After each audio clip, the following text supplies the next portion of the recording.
మీరు ఈ వీడియోలో చూస్తున్న అతని పేరు విజయ్ సోలంకి. ఇతను ఒక మంచి ప్లేయర్ అండి. సో ఈయన చేసిన చిన్న తప్పు వల్ల ఈరోజు తన ప్రాణం అయితే పోయింది. తను ఏం చేశాడు అంటే, తను ఒకరోజు బయటికి వెళ్తుంటే సో తనకి ఒక కాలువలో ఒక చిన్న డాగ్ అయితే కనిపించిందనమాట. ఆ డాగ్ని సేవ్ చేయడానికి అయితే వెళ్ళాడు. వెళ్ళేటప్పుడు డాగ్ తీస్తుంటే డాగ్ అయితే చిన్నగా తన చేయి పైన ఇలా కొంచెం కరిచింది. సో ఏముందిలే, చిన్న గాయమే కదా, బ్లడ్ కూడా రాలేదు కదా అనేసి పట్టించుకోకుండా వదిలేశాడనమాట. కొన్ని డేస్కి అక్కడ కరిచిన ప్లేస్లో బ్లాక్గా అవ్వడం అయితే స్టార్ట్ అయింది. తర్వాత తనకి కొంచెం కంటి చూపు కూడా సరిగ్గా కనబడకపోవడం అలాంటివి అయితే అయ్యింది.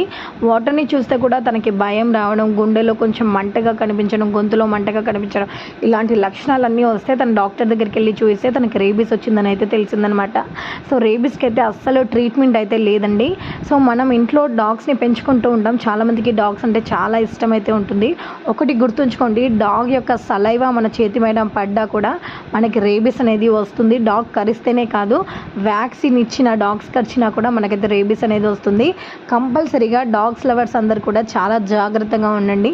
సో తిని చేసిన చిన్న తప్పు వల్ల ఒకరి ప్రాణాన్ని కాపాడబోయి తిన ప్రాణాన్ని అయితే పోగొట్టుకున్నాడు. నిజంగా ఇలాంటి పరిస్థితి అయితే ఎవరికి రాకూడదు. ఒక మంచి ప్లేయర్ అయి ఉండి ఆ చిన్న మిస్టేక్ వల్ల తన ప్రాణం అయితే పోయింది.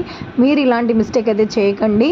డాగ్ లవర్స్ అందరు కూడా చాలా కేర్ఫుల్గా ఉండండి. ఎందుకంటే డాగ్ యొక్క సలైవా మన చేతి పైన పడ్డా కూడా మనకి రేబీస్ వస్తుంది. రేబీస్కి అస్సలు